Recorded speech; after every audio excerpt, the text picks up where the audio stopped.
Now, detonate the reality bomb! I will build a great, great wall. Some alien race to come down and threaten us. Is the singularity near? The truth is out there. The military-industrial complex. The seven mountains of the influencers of culture. To be as gods, you know. Change has come to America. Catapult of propaganda. From a secure location on top of the ridge in the heart of the beautiful Missouri Ozarks, this is A View from the Bunker. Now, here's Derek Gilbert. The UFO phenomenon is real, but it isn't what the enthusiasts in the movement think it is. Welcome to A View from the Bunker. I'm Derek Gilbert. That's a topic that we've covered periodically on this program, but it's especially timely now, not just because Josh Peck and I have the new book out, The Day That the Earth Stands Still, but also because there's a new film coming out that we've had the privilege to preview and that we highly recommend. It'll open January 11th of next month. At theaters around the country, over 700 so far. Just to give you a sneak preview of what it looks like. And of course, if you're listening, you're only going to get the sound here, but we'll roll the trailer here. Watch this. Tens of millions of people have seen UFOs. Many even recall personal encounters with strange entities. And the popular view is that these are advanced aliens visiting us from far, far away. I think you're going to find that the truth is more surprising than most people realize. A small elite, if you like, within the government fully believes that this is some sort of demonic deception that is masquerading as extraterrestrial. I said, Jesus, Jesus, Jesus, or Jesus, help me. That instant, my experience stopped. It's one thing to just deny. It's another thing to say, we believe you had an experience, but here's God's take. When one takes a deeper look at this phenomenon, it reveals one of the most disturbing yet powerful affirmations of the truth of the Bible and Christianity. The film, again, opens in 700 theaters around the country, January 11th. That is a Thursday evening, and then thereafter it will be available on a DVD basis, according to Gary Bates. We've got a couple of interviews with Gary Bates of Creation Ministries International, producer of the film, coming up on Skywatch TV. You'll be able to see those in a couple of weeks. But today, we have one of the gentlemen featured in the film who's had a long career in a variety of things, and this is something I can relate to. I'm about my fourth career in my adult life, who also has had a long interest in what is really going on with those mysterious lights in the sky. And he has reached a similar conclusion. He's one of the featured experts in the film Alien Intrusion. He's the director of the Civilian Intelligence News Service, which you can find online. And it is our honor to welcome Norio Hayakawa to the program. Welcome, sir. Hello, Derek. What a tremendous privilege it is for me to be on your program. You do me honor, sir. I appreciate that. You have a very interesting life history, and before we get to your conclusions about your conclusions about the UFO phenomenon and about the alien abduction phenomenon, and I'll put the word alien in air quotes. Let's find out a little bit about you, how a man born in Yokohama, Japan, winds up teaching high school Spanish in Phoenix, Arizona. That's a very interesting question, but everything in our life doesn't happen by coincidence, and that's my belief, that there's definitely a plan in our individual life, no question about it. And to make a long story short, one of the reasons I came from Japan to the great state of New Mexico, USA, in 1965 was because I got a partial scholarship at a college here in New Mexico. And it happened that in 1964, this state was the location of a strange encounter known as the Lonnie Zamora Socorro incident in April 1964, and as I said, it wasn't a coincidence that in 1965, the very next year, I received a partial scholarship in Albuquerque, New Mexico, and so I landed in this land of enchantment in 1965, and ever since I was fascinated by the state. I was fascinated by this UFO phenomenon. And at that time, in 1965, I was still one of those who really believed that the UFO phenomenon was a nuts and bolts extraterrestrial physical spacecraft from outer space visiting us. And that was my concept, because back in 1961, that's when I really started investigating flying saucers or UFOs. So that was in 1961 in Japan. Excuse me. And I had joined many organizations of flying saucer research in Japan, such as the Cosmic Brotherhood Association in Yokohama, Japan. It was a large organization, strongly believed in physical alien spacecraft visiting our Earth. So that was the very early 1960s. But for some strange reason or other, after I came to the United States, I later on became influenced by the writings of Dr. Jacques Vallée and John A. Keel and J. Allen Hynek, three of the most respected UFO researchers that I ever heard of. And that was towards the end of the 1970s. So in the late 1970s, I was tremendously affected by these new outlook on the UFO phenomenon propagated by these three gentlemen. And I was tremendously influenced, and I actually started abandoning the nuts and bolts physical extraterrestrial visitations by physical extraterrestrial alien entities. And I began to espouse that this phenomenon is definitely an extra-dimensional phenomenon that materializes itself and presents to the observer one-sided, lopsided view of ufology. And so even today, despite my tremendous interest in flying saucers and UFOs, this is my position. This is my position that we are being deceived by sentient, almost paraphysical entities that roam this universe, and the entities that have presented a lopsided, one-sided view of what the reality is. And I am so excited that Mr. Gary Bates picked on this idea and created this amazing new 2-hour documentary, Alien Intrusion, which is unprecedented as far as I'm concerned. And it's unprecedented that it's going to be shown nationwide in movie theaters, locally, all at 7 p.m. on January 11th, 2018, which is, I believe it's a Thursday. Yes, it is.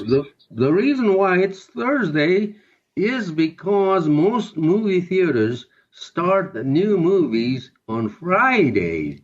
And so what a tremendous chance to wrap up the old week and wrap up this Thursday showing of this unprecedented alien intrusion all across the country. And I have no words to describe my excitement. Well, we were very impressed with it. Josh Peck and I, again, had the opportunity to preview it before Gary came to visit us here in the Ozarks, and it's extremely well done. The film begins by deconstructing the science that would be required for entities to travel the vast distances across space. And they make it very clear that there are certain laws of physics that would need to be, well, just done away with. We would need to just throw out the basic rules of physics that we think control reality in order for them to even get here in the first place,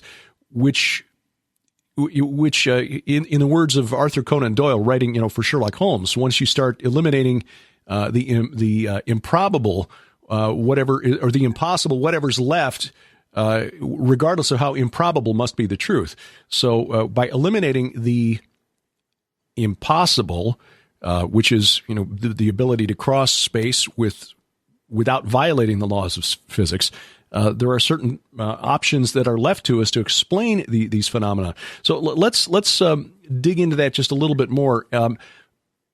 First of all, what was it that convinced you that the scientific explanation for the extraterrestrial hypothesis, or that the science that the let me rephrase the question. What was it that convinced you that the extraterrestrial hypothesis was impossible, was not the answer to what people see? Well, actually, you don't have to be a scientist to really come to that conclusion, because the overwhelming majority of the world's scientists and astronomers, even though they may hold the concept that there has to be life somewhere else in the universe, even though they hold a view, when it comes to UFOs, the overwhelming vast majority of the world's scientists and astronomers are skeptical that UFOs represent conclusive evidence of physical extraterrestrial visitations by physical extraterrestrial entities in their spacecraft of any kind. And, as I said, you don't have to be a scientist to know this. This is the reason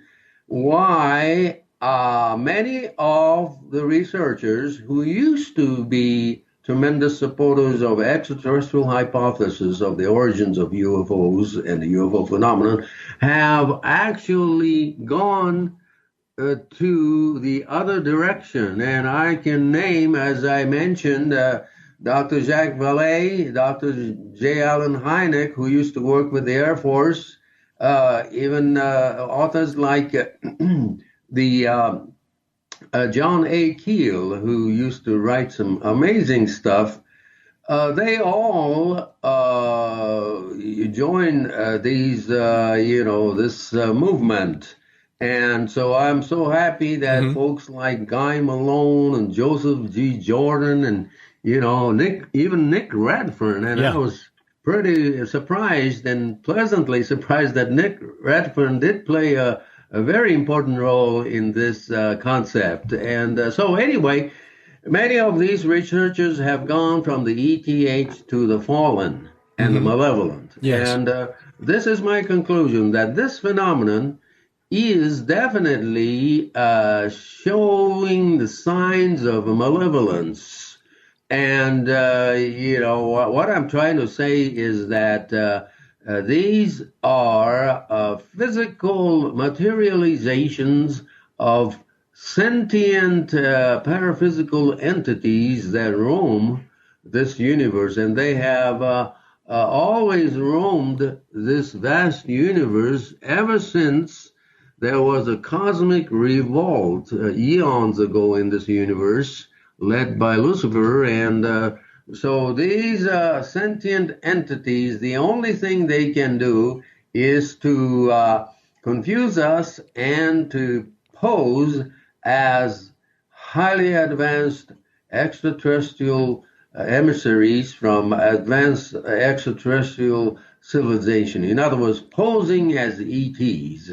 And so that's the only conclusion that I can come up with. And of course, this does not mean that there are benevolent forces in this great universe, because God created benevolent ones as well. In fact, I believe that the benevolent ones outnumber the malevolent ones with a ratio of 2 to 1. In other words, to every malevolent deceptive entity, there are 2 benevolent ones, and oftentimes these benevolent entities, angelic entities, which have been doing great works, it's very difficult to see them because most of the time they are not seen physically, but occasionally they visit some people. Yes, because the Bible says that, you never know if we're entertaining these angelic beings. So, but for the most part, the malevolent ones are the ones that are deceiving people throughout history, and what I call these entities trickster intelligence that has always been with us since time immemorial, since the fall of the angelic entities that joined the cosmic revolt with Lucifer. And so that's my position. But over the years, Derek, I have found out that there are some limitations even to these entities. And that is that I have found out that these materializations of these entities accompany them with some difficulty because they seem to be unable to survive in a physical dimension except for a very few moments at a time, or only for a short period of time. And this is fascinating stuff. Yeah. Yes. And, Dr. Jacques Vallée also said that these things have the ability to affect our physical parameters, such as radar. And so I'm so excited that people are going to see this well-made 2-hour documentary film that includes a lot of footages that are fascinating, footages that are very, very convincing, but to the well-seated, those who are real grounded with the Word of God are able to distinguish between what is truly real and what is fake or what is deception. And so that's what I'm so excited about this thing, Derek. Yeah, it's good that this is coming out. Again, it's well produced. It is by opening the film with the first section dealing just with the science. It's not immediately apparent that this is produced by a Christian ministry. So those who are curious, those who are really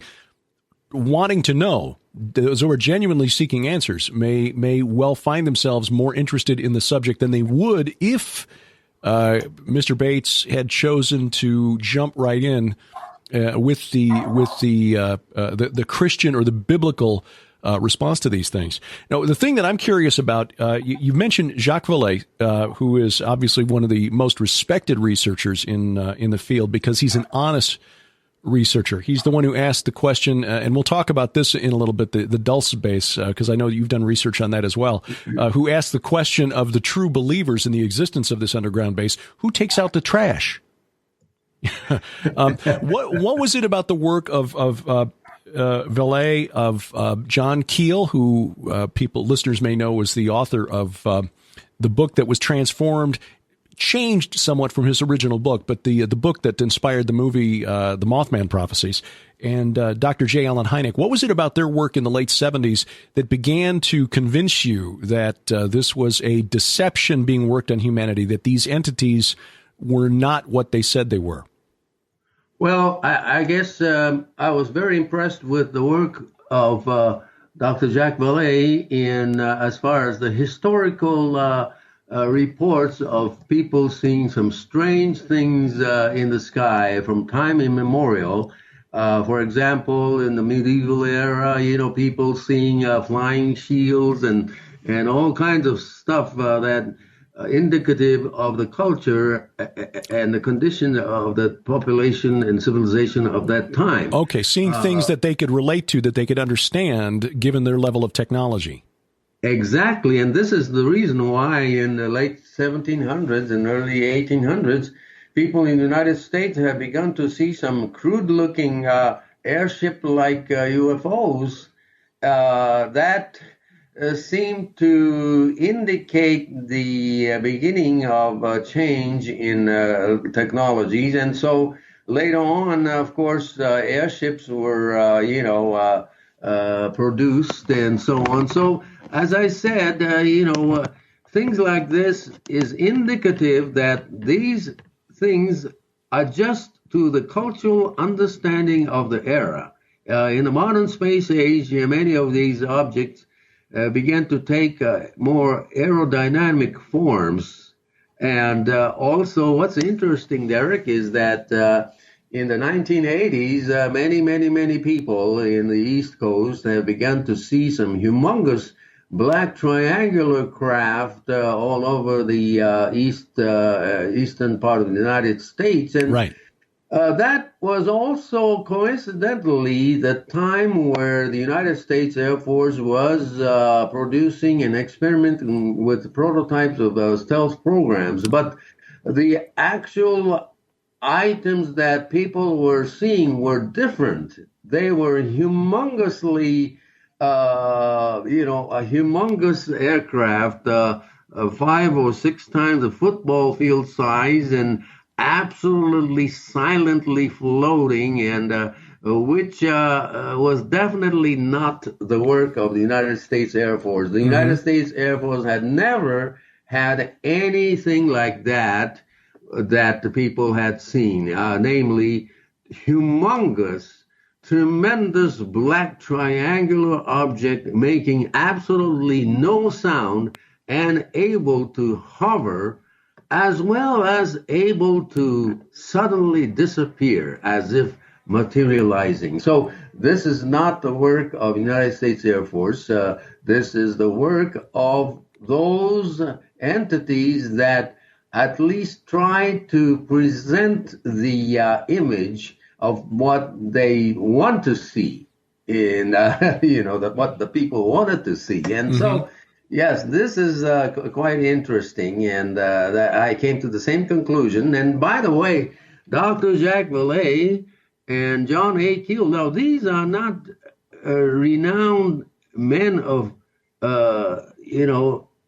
Christian, dogmatic faith, right? Because I have never heard of Dr. Jacques Vallée openly, espousing the basic Christian beliefs when it comes to ufology. Same thing as that John A. Keel, but their writing definitely seemed to point that this is the only alternative explanation to this strange phenomenon known as UFOs. And so I highly respect these researchers, because these researchers were not trying to bring any religious concept to ufology, because they were not known as evangelists or not known as Christian writers.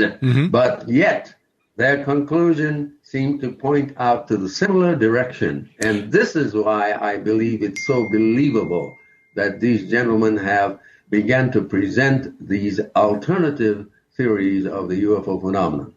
And that's one reason I respect the work of Nick Redfern as well, who is likewise just says calls himself an agnostic. So he's not trying to promote a particular religious doctrine here in his analysis of the evidence. He's just looking at the evidence.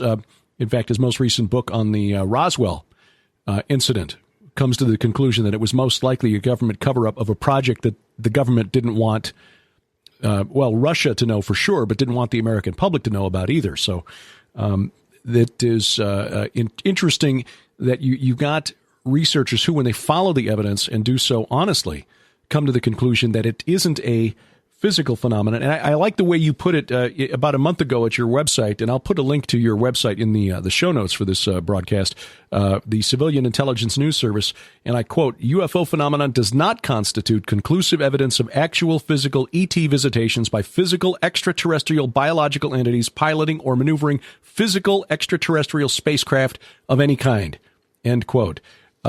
Words matter. That's very precise, very specific, and very well put. Back in 1970, you worked with Nippon Television on a research, or rather on a project regarding the Dulce base, the so-called the alleged underground base in New Mexico. What was the inspiration for that project, and what did you find from your research, and what do you conclude about the existence or non-existence of that base today?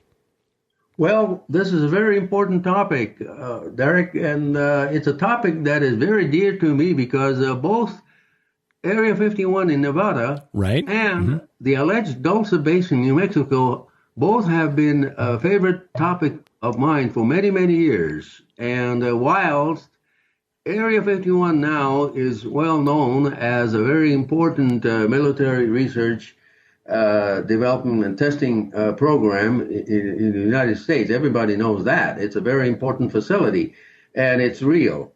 But when it comes to the Dulce base, it is something that is not tangible because there's not even one bit of tangible, realistic evidence that there's a physical base in the Dulce, New Mexico area, which is part of the Hickory Apache Reservation. And, I've been interested in that topic since 1988, when I began to hear of the rumors about the Dulce underground base. But the bottom line is that there is definitely something strange going on, even today, at this Dulce location.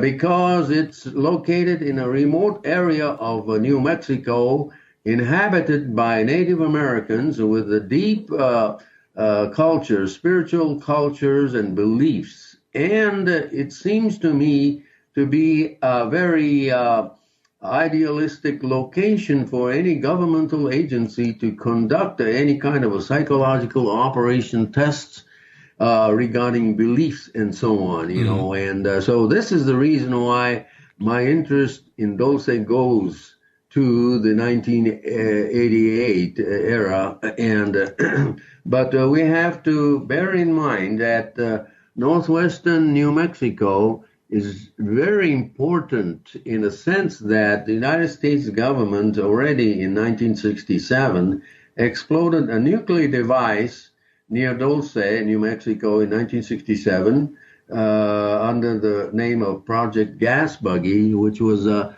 program to create the ease of the flow of natural gas and trapped in that area to benefit the local people, So that took place in 1967. But because this underground explosion took place near Dulce, underground, about 1.5 miles underground in a national forest area right next to the reservation.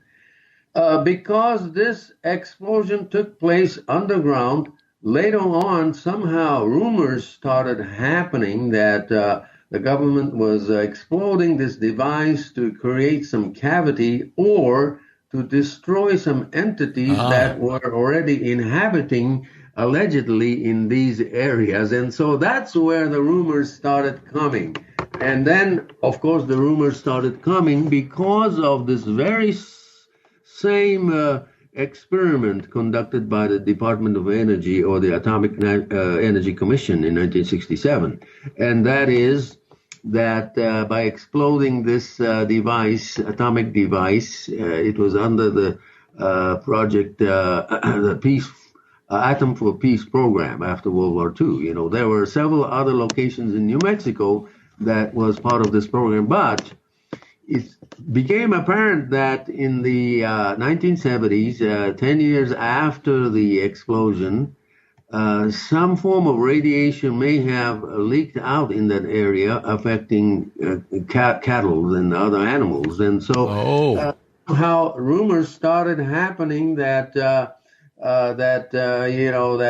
aliens were doing something in that area, and so that's the basis of the rumors. But in any case, I have known gentlemen that have long researched this area for many, many years, including the late Gabe Valdez, who was the state patrol officer in charge of Dulce for New Mexico for many, many years. And both this officer, Gabe Valdez, and also one of the ranchers over there, Edmund Gomez, both came to the conclusion that Dulce area had nothing to do with the aliens, but it had everything to do with the secret government project to monitor the radiation that was leaked out after the governmental experiments. But the basic thing about Dulce is that it's a fertile ground for any kind of beliefs. And this is the reason why both Gabe Valdez and Edmund Gomez are of the opinion that the government tried to take advantage of the belief systems of some people over there, that there's an underground alien base, and even staged some kind of psychological operations by using some kind of a device like aerial vehicles, unmanned aerial vehicles, to stage some kind of a miniaturized situation of alien presence over there. But, let's face the fact, Derek, this whole area is a fertile ground for any kind of promotion of beliefs, and it's a fertile ground for the entities themselves that are playing games with local people, playing with the beliefs. And so I believe that this is one of the locations of high interest where people report seeing some strange things in that area. In fact, I have it on my website, the late 1960s incident in which a busload of Hickory Apache children witnessed a flying saucer crossing over Highway 64 in late 1960s. And all 16 or 17 kids in that bus saw this dirty colored metallic disc flying across the highway as the bus was trying to go to the local parochial school in the next town, Lumberton. And the priest who was driving this school bus, was so shaken up by what he saw that instead of stopping on the highway, he stepped on the gas, and because he was terrified. But this is a real incident proving that in that area there are definitely some unexplainable, strange phenomena going on, even today, as I tell you, because I hear reports from time to time about the strange presence in that area. I've also read that one aspect of the Dulce story is the Paul Benowitz affair, who was an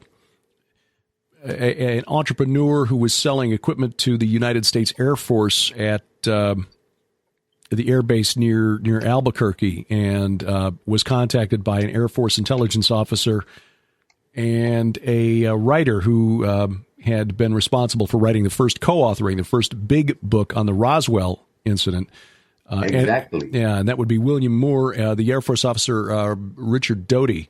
And he was led to believe that there was something there at Dulce, which was intended to throw him off the track of whatever he was researching, because they were dealing with a gentleman, Benowitz, who was a physicist by training, so a very intelligent man who might accidentally have uncovered something that the government and the military didn't want Russia to know. And so he was distracted and diverted into researching this non-existent base at Dulce. And in so doing, they made him fear for his life. He was convinced that he was the target of dark forces that were seeking to do him harm, and he eventually wound up institutionalized. Exactly, and he's today buried in Santa Fe National Cemetery. He died in I think he died in 2003. I'm sorry, yeah. And but his sons still work for Kirtland Air Force Base, because Paul Benowitz was the owner and the starter of this company called Thunder Scientific Laboratory, which does business with the Kirtland Air Force Base, selling high-tech equipment, calibration equipment for the Air Force. So this family has a very interesting relationship with the Kirtland Air Force Base. And as you said, Paul Benowitz knew more than he was, thought to have knowledge. He was an expert in many of these technologies, and but somehow or other, there were some folks who, in the name of the U.S. Air Force, began to promote these kind of strange beliefs as far as Dulce is concerned. So Paul Benowitz definitely was a key person in the rumors about the Dulce base. And so we cannot underestimate the research of Paul Benowitz. In fact, in 1983, I believe that something may have crashed at on top of Mount Archuleta in 1983, and that may have been the first prototype of a U.S. Stealth aircraft that resembled almost like F-117. Okay. 117, that's right. So because the government was so sensitive about anybody such as Paul Benowitz flying his private airplane over the Archuleta Mesa in the 1980s, they were so concerned that he was going to discover the remains of the crashed stealth aircraft, but so that gave more fire to, to the authorities to do something about this. And so they may have created this alien story to divert attention away from the scrutiny of this very interesting location. I am friends. We've not met face to face, but we've known each other via the internet and through a writing group that we are both members of, who teaches at New Mexico State. I think he's a professor emeritus now, or maybe semi-retired, but a journalism professor by the name of Frank Thayer, who has co-authored a book on the Aztec incident. Are you familiar with that incident? This would have occurred around the time of Roswell, if I remember correctly. And what is your sense of that? And then what is, through the years of researching the UFO phenomena, what is your conclusion about Roswell itself? Well, the conclusion is that yes, even beginning in 1945, after World War ended. In August of 1945, there was a crash of some strange object outside of Socorro, New Mexico, north of White Sands Missile Range, and that was called the San Antonio incident of a strange craft. That took place in 1945, and then 1947, there were other crashes near Dato, New Mexico, the site of the a very large array of,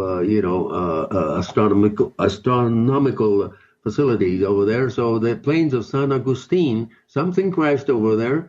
In 1948, something allegedly crashed outside of Aztec, New Mexico. That was 1948. 48, okay.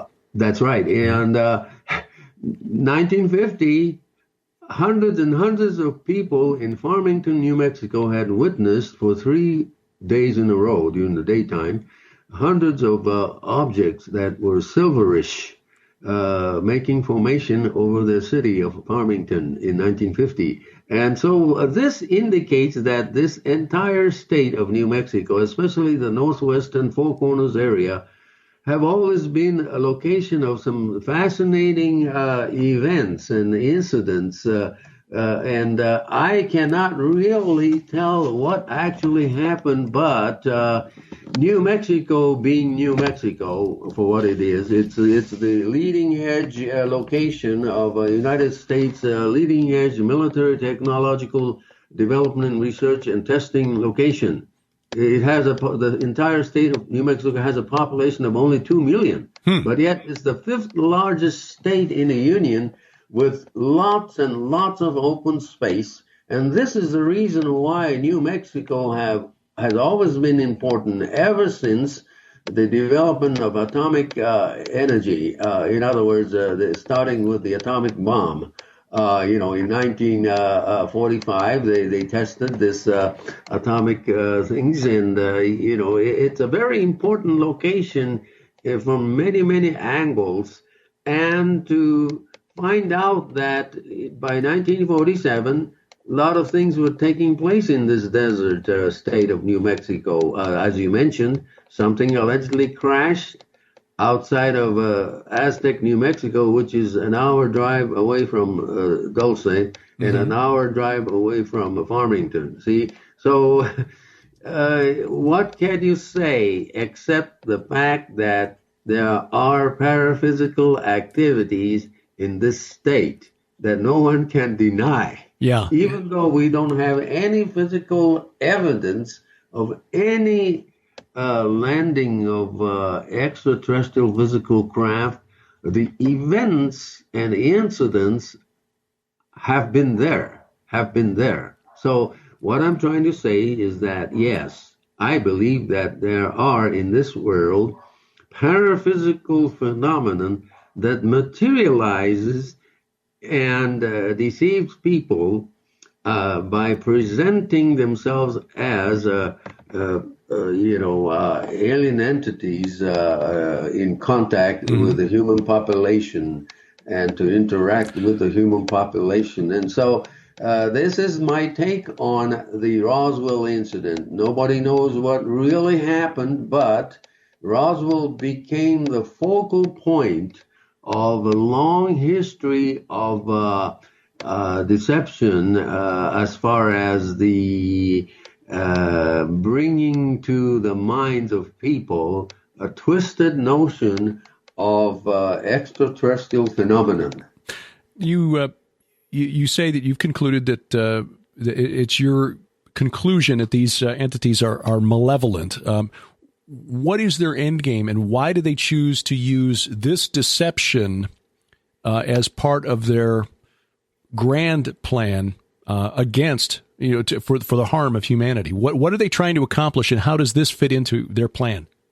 Well, actually, what they are trying to do is to create a global religious system based on the belief in extraterrestrial entities as the coming gods, replacing the traditional, belief in the real God.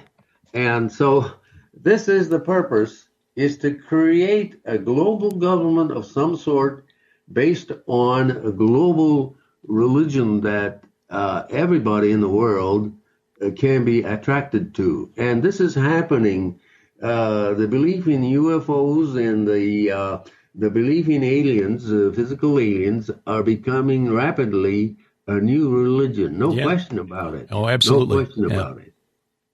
Yeah, we're on the same page on that score, and that's I just wanted to kind of bring that out as the I guess sort of the culmination of the conversation here. Obviously, we've only scratched the surface of this discussion, but I try to keep these to a manageable length for people to listen to in one sitting, and also because having been the guest on programs that run very, very long, we just recently, my wife and I were guests on a television program where we recorded for 4.5 hours straight. I try not to do that to guests when I'm the host.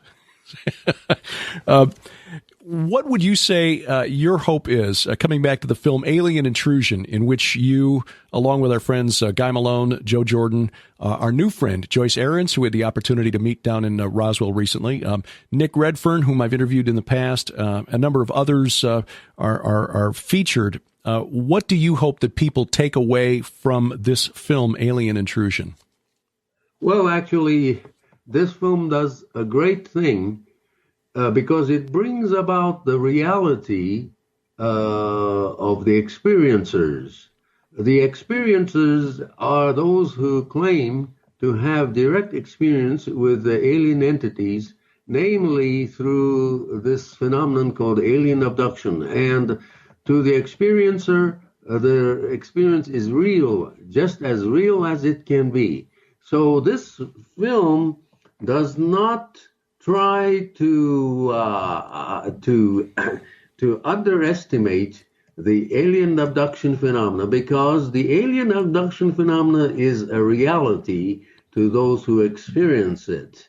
And so this film, as I said, is unprecedented in that it goes deep into this subject matter, unlike other UFO documentaries that we have seen over and over and over for many, many, many years. But for the first time, this Alien Intrusion film departs from the traditional same old storyline and brings a new reality that each citizen should be able to grasp, clearly. And so, as I said, I am so excited that on January 11th, every person will have a chance to see it in the local theaters. At least there are 3 theaters in each major city in the United States that will be showing this film, all at 7 o'clock, which is a tremendous thing.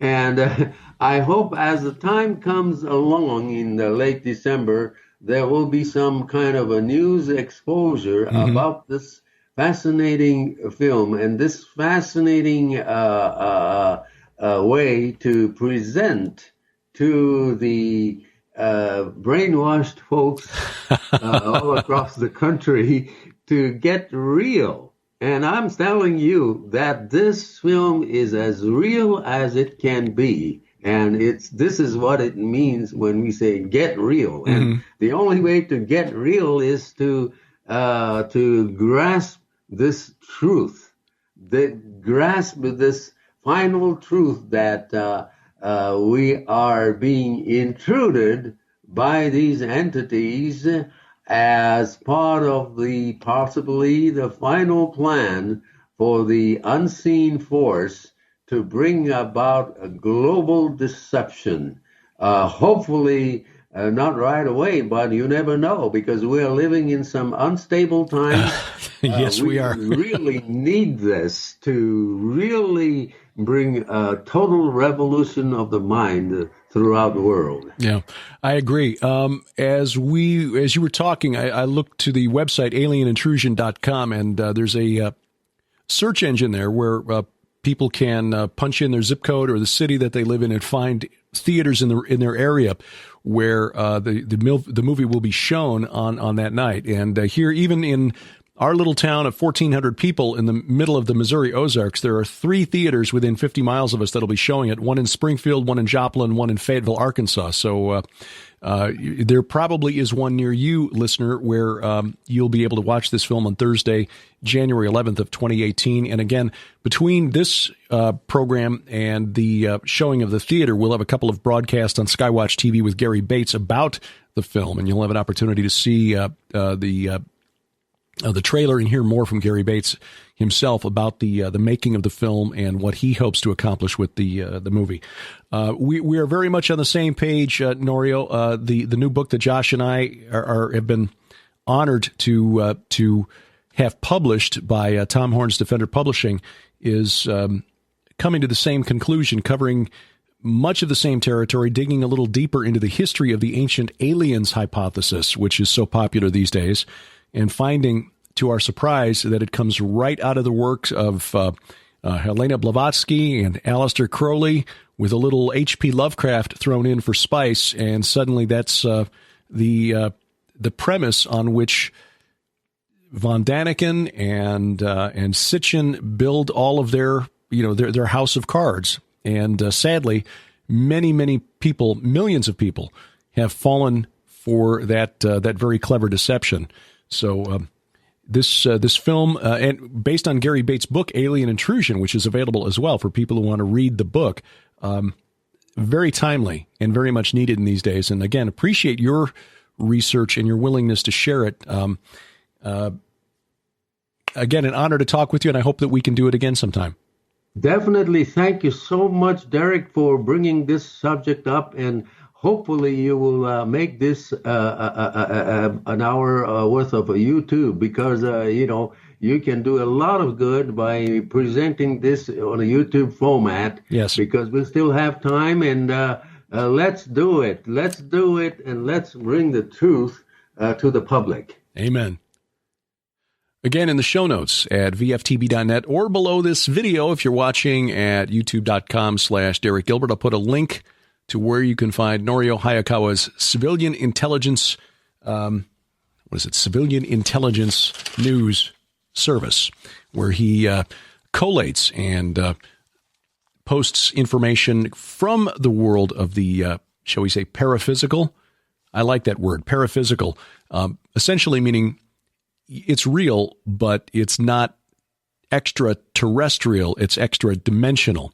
On the recent interview that Josh and I did with George Norio on Coast to Coast AM, Josh was better at explaining the extra-dimensional hypothesis than I was. I kept using interdimensional, which can be used to mean other dimensions other than our own, like parallel universes and so forth. Extra-dimensional means being able to move in and out of our dimension from, say, a higher plane of existence, like a three-dimensional shape moving into a two-dimensional world, like Flatland.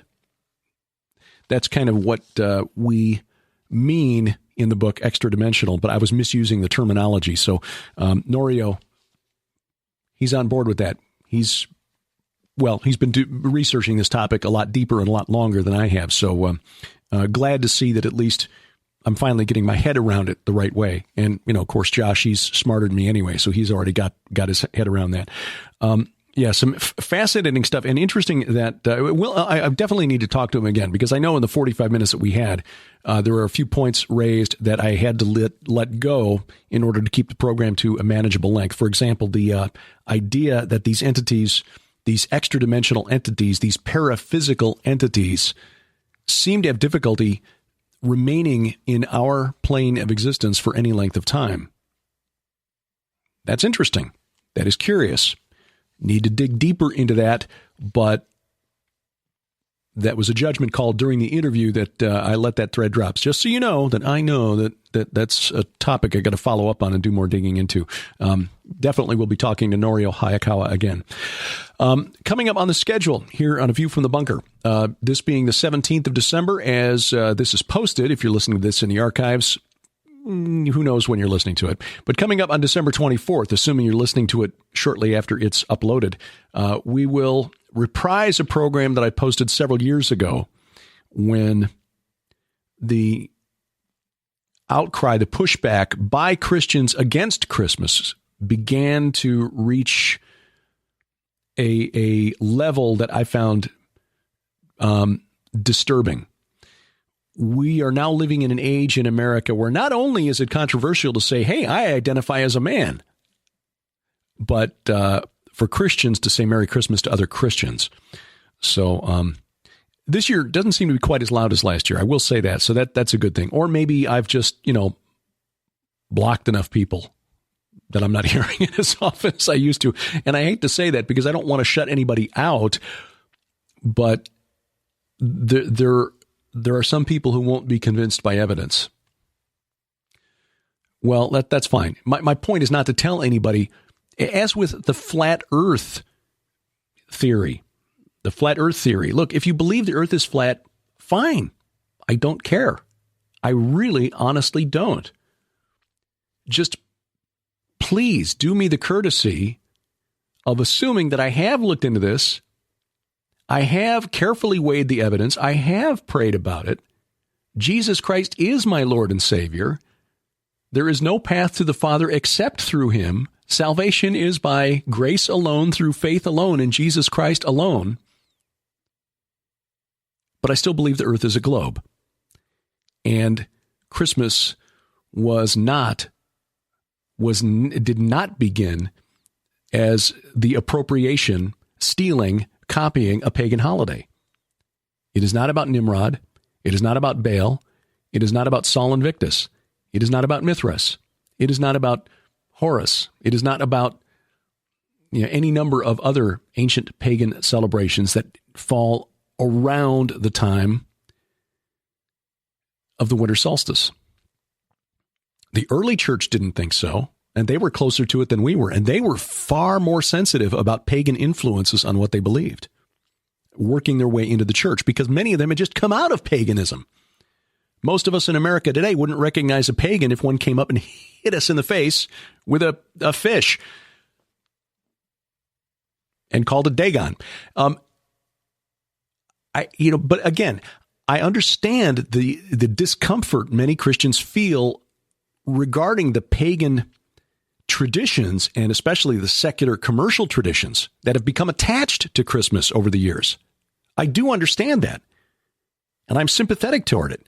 There was a time there for several years where Sharon and I were not celebrating. We have come back towards celebrating, but without some of the elements that used to be a part of our Christmas celebration. And it's because we have studied it, we have prayed about it, we have researched it. I'll save the rest of this. I'm going to wind up going on longer than I intended. But anyway, that's going to be next week's program. And I'm not putting it out there to try to stir up a hornet's nest again. Trying to do this, and in listening back to this program I recorded originally in 2014, I think I managed to hit the right balance of being gentle and respecting the beliefs of those who are led by the Spirit not to celebrate the holiday. It is not my intention to tell anyone that they are wrong for doing what the Holy Spirit is convicting them to do. But just to present the historic evidence of where and when the holiday actually began and for what reasons. And then make your decision. So that's next week's program. December 31st, not decided yet whether we're going to have a program or not. May just take that as a holiday week because I've got a lot of other things cooking right now, a couple of writing projects I need to get cracking on over the next few weeks. A chapter for a forthcoming book from Defender Publishing. Plus, I'm working on the follow-up to the Great Inception for some time in 2018. Not sure what the release date is yet, but Tom has already said he will put it out there. So, and it's got some mind-blowing stuff in it. So we've got things that will take up a lot of time over the last couple of weeks of the year. We're probably also going to rebuild the Roku channel for Skywatch TV, which is going to take a few days to make sure it's not broken. So December 31st, probably a week off as we try to get back to a weekly schedule here on A View from the Bunker. Coming up in 2018, we've already got some dates on the books as far as conferences and travel. Of course, the Hear the Watchman conference coming up in Dallas. That is March 22nd through 25th. Bill Salas, Pastor Paul Begley, Carl Gallups, L.A. Marzulli, Dr. Michael Lake, Mark Taylor, the fireman who was given the prophecy of Donald Trump's winning the White House several years before he even announced his candidacy. He will be there. Pastor Casper McLeod, Josh Peck, of course, Sharon, and myself. That's at the Hilton DFW Lakes Hotel and Executive Conference Center, March 22nd through the 25th of 2018. There will be another conference that we can tell you about in a couple of weeks later in 2018, possibly two. Just kind of keep the months of September and October open in the back of your mind because I think we'll have some things to announce in the first few weeks of 2018. Also, the tour of Israel with Dr. Michael Heiser, Sharon, me, Mike, and Drina Heiser, and about 100 other folks. There have been 10 slots opened up for that tour. It was full. They've opened up 10 new spaces. And if you are interested in touring the Holy Land and being in Jerusalem on the 70th anniversary of Israel's independence, I'll put a link in the notes below. Lipkin Tours is coordinating that for us in Israel. LipkinTours.com. You can find the link there. There's a list of 2018 tours. Ours is the Year 70 Tour. The Year 70 Tour. And just a few spots left for that. If you're interested, this will be May 6th through the 16th. If you want to spend a few extra days and travel with us to Jordan and see Petra, which you might remember from Raiders of the Lost Ark, not Raiders of the Lost Ark, Indiana Jones and the, what was it? The Holy Grail, the one with Sean Connery. That was Petra, the big final scenes there.